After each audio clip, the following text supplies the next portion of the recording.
Na mokolo ya dimanche 7 novembre 2021, École Ndwenga baorganizaki réunion ya monene na bamembre pe bandeko misusu esalemaki na espace Bibuzi na quartier Révolution bilili ya Venise Ngufulu.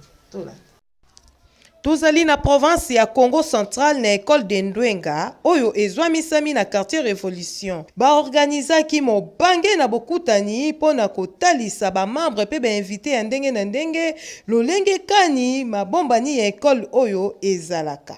Na nsima ya mot de bienvenue, président Gomen Ndwengoso alimbolelaki bamembre pe bainvite importance ya école de Ndwenga. École de Ndwenga eza mutu te, eza pe moziki te, eza mamambongo te, eza ke tozongisa mutu ki bon moto. L'école de Ndwenga demande à tout le monde de déposer son arme. Nous tous, nous devons déposer nos armes. Cessons à tirer sur la logique. Parce que nous sommes en train de voir que tout le monde est en train de tirer sur la logique. Quel que soit son niveau, nos différentes autorités ainsi que nous les petits peuples. Toyebete intervenant à tunaki motuna moko epai ya président ya école oyo pona koyeba nini école oyo ememelaka population. Na bosukisi bainvite na bamembre bazangaki maloba te liboso ya kamera na biso. Antuka pena na yo kama mseza wa teme tina yo kyango ezongisinga lisusu makasi bao nyonso nan ba comité baya na école de Ndwenga tosanga na biso nyonso po tombola mboka.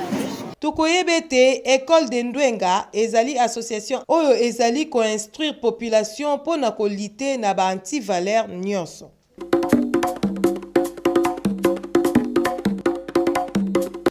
Bandeko balandi awande toye kosukisa magazine na biso. Merci beaucoup pour ete bopesaki vraiment bokebi na bino na réalisation kuna ezalaki Gypsy esanga multimédia na cadrage ya Venise Ngufulu na coordination ya Richard Mwapoul na présentation ya Humble servante na bino Bibi Chibola peto tombeli ba nyonso tu o bazwamisami na régie ya Ratelki matondo mingi pe bozalaka toujours kaka na biso elongo. Merci et à la prochaine.